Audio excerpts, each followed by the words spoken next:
Okay, so if you clicked on this video, you're wanting to see a quick demonstration on how to fit a 12 volt dimmable switch that's been typically purchased from Amazon.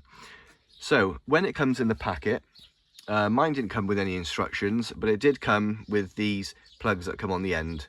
First thing you want to do is chop all them off. Now on my one, on the end, it came with a little label that said input positive and output positive.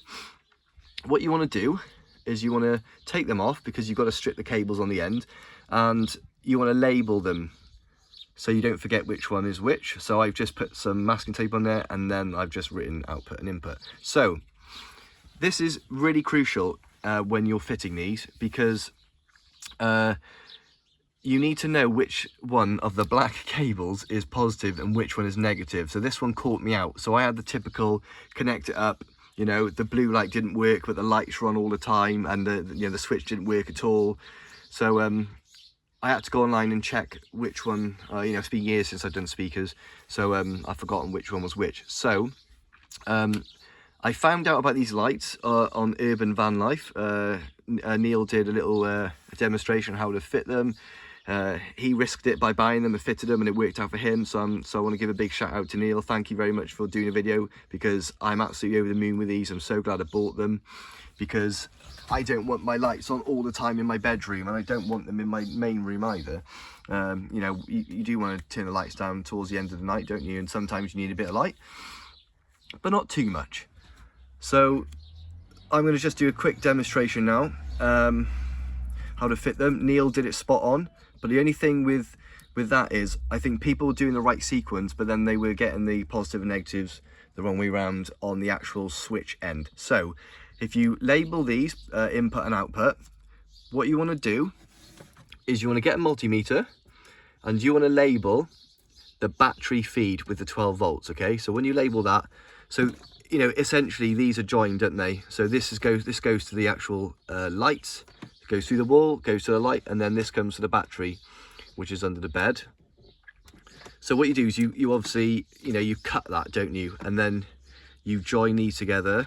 So this is joined to this, and you want to use the input on the switch that goes to the battery cable, okay, and then the output on the switch goes to the light end of the cable. You need to get that right. Right, the next part is when you connect it, you see these little tiny cables. It looks like there's two, isn't it? But there's four. You just split them in the middle there, and then you take the sheath off the end. The positive on these cables, all right, is not the black one, but the one that is black, but it has the grey or white broken line in it. You'll see the little sort of gaps. So that's the positive one. So the positive I start with the input. You want to get the positive, which is the one with the broken lines in it. Connect that to the battery positive on the cable, and then the negative on the input goes to the negative on the battery. That one's done. The next one is the output. Now the output, which is completely separate, the output goes on. So this is to my light. This is to my lights now. So this is the battery. This is to my lights. So the output positive goes to the output positive on that wire, and the negative goes to the negative on that wire. You don't join them all together and whack them on. It won't work.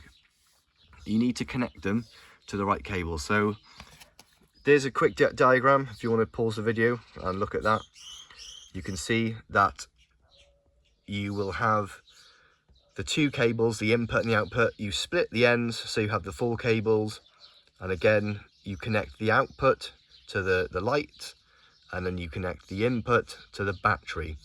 The positive is the one with the broken lines on it, which goes to the positive on your cable, and the negative is the black one that has the writing on it. That's all you need to know. If you plug it in and you're not getting the light on, and you're just getting lights on all the time, and it doesn't work, you've done it wrong. If you've got a blown fuse, obviously you've done it wrong. If you do it like this, I'll guarantee it works.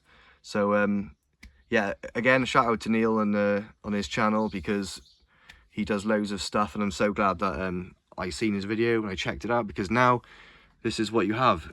You hold the button, it dims, click it again for off. When you connect it on, you have to hold it to get it back up again. And that is it. I'm so glad that these are on, and I hope you all understand how that works and I haven't rambled too much. And again, I've got the same thing here. Obviously I've done all the wiring, I've just got to tidy it up and hide it behind there. But best thing I've ever bought lighting wise for the van.